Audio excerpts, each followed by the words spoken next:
আসসালামু আলাইকুম। Welcome back to my channel simple cooking recipe. Simple cooking recipe থেকে আমি আয়েশা বলছি। আজকে আমি আপনাদের সাথে শেয়ার করব খুবই সহজভাবে মজাদার হাঁসের মাংসের রেসিপি। যাদের হাঁসের মাংস মজা হয় না এবং রান্না করার পরও গন্ধ থেকে যায় এবং খেতে পারেন না, তারা আজকে আমার এই রেসিপিটি দেখে ট্রাই করতে পারেন। হাঁসের মাংস রান্না করার পর সবাই যে দুটি সমস্যায় পড়ে, রান্না করার পরও গন্ধ থেকে যায় আর মাংস ভালোভাবে সেদ্ধ হয় না।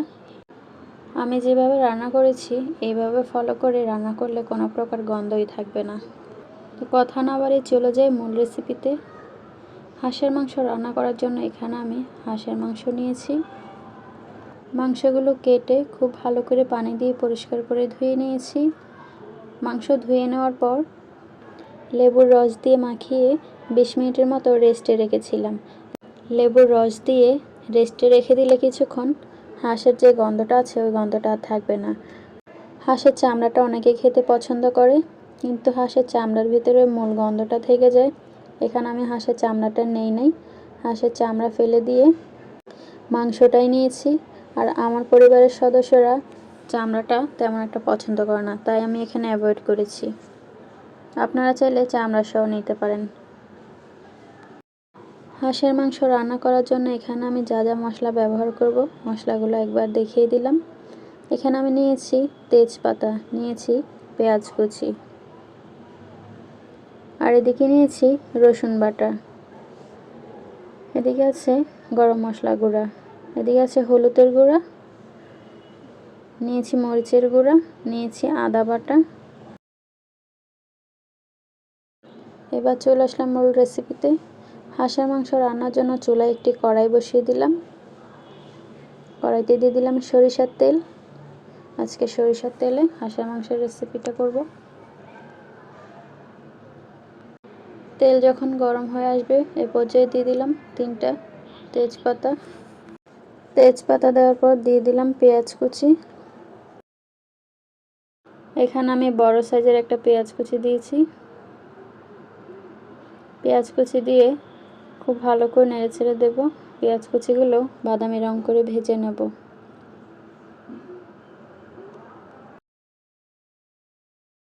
পেঁয়াজ কুচিগুলো নেড়েচেড়ে দেওয়ার পর পেঁয়াজের রং যখন বাদামি হয়ে আসবে এই পর্যায়ে আমি দিয়ে দিলাম মরিচের গুঁড়া।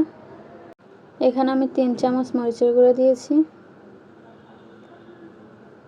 সাথে দিয়ে দিলাম গরম মশলা গুঁড়া। গরম মশলা গুঁড়ো 3 চামচ দিয়েছি। দিয়ে দিলাম হলুদের গুঁড়ো 2 চামচ। দিয়ে দিলাম রসুন বাটা।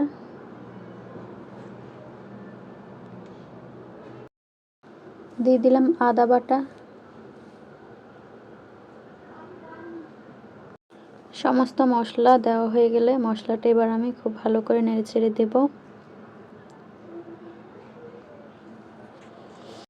মশলাটা খুব ভালো করে নেড়েচেড়ে দেওয়ার পর দিয়ে দিলাম সামান্য পানি, যাতে করে মশলাটা পুড়ে না যায়।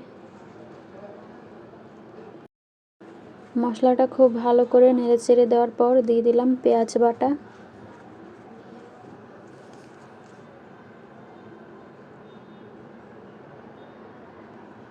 পেঁয়াজ বাটা দেওয়ার পর আবারও খুব ভালো করে নেড়েচেড়ে দেব। মশলাটা খুব ভালো করে নেড়েচেড়ে দিয়ে সামান্য পানি দিয়ে দেব।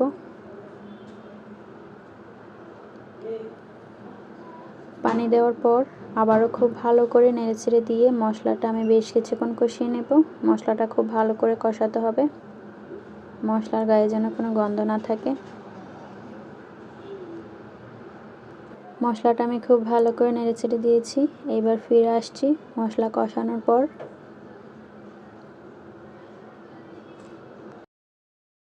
কিছুক্ষণ পর আবারও ফিরে এলাম। মশলা খুব ভালো করে কষানো হয়ে গেছে। অফ ক্যামেরায় খুব ভালো করে কষিয়ে নিয়েছি। এই পর্যায়ে আমি হাঁসের মাংসগুলো দিয়ে দিলাম। হাঁসের মাংসগুলো দেওয়া হয়ে গেলে মাংসটা আমি খুব ভালো করে নেড়েচেড়ে দেব।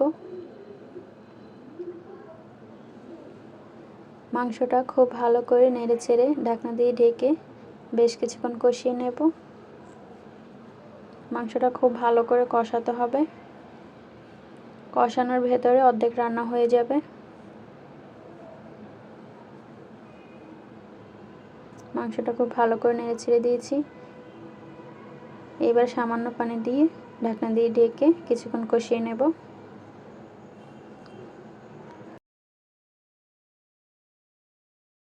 বেশ কিছুক্ষণ পর মাংস খুব ভালো করে কষানো হয়ে গেছে, দেখতেই পাচ্ছেন অর্ধেক রান্না প্রায় হয়েই গেছে। মাংসটা খুব ভালো করে কষিয়ে নিয়েছি। এই পর্যায়ে আমি রান্নার জন্য ঝোলের পানি দিয়ে দেব। ঝোলের পানি দিয়ে মাংসটা আমি আবারও খুব ভালো করে নেড়ে ছেড়ে দেব। মাংসটা খুব ভালো করে নেড়ে ছেড়ে ঢাকনা দিয়ে ঢেকে এইবার রান্নাটা করে নেব। এখন আর বেশি সময় লাগবে না রান্না করতে। মাংসটা কষানোর ভিতর অর্ধেক রান্না হয়ে গেছে। এবার 15 থেকে 20 মিনিটের মতো রান্না করে নেব। ফিরে আসছি 20 মিনিট পর। রান্নাটা হয়ে গেছে। এখন আমি নামিয়ে সার্ভ করে দেখিয়ে দিচ্ছি কেমন হয়েছে। হাঁসের মাংসটা আমি সার্ভ করে নিয়েছি।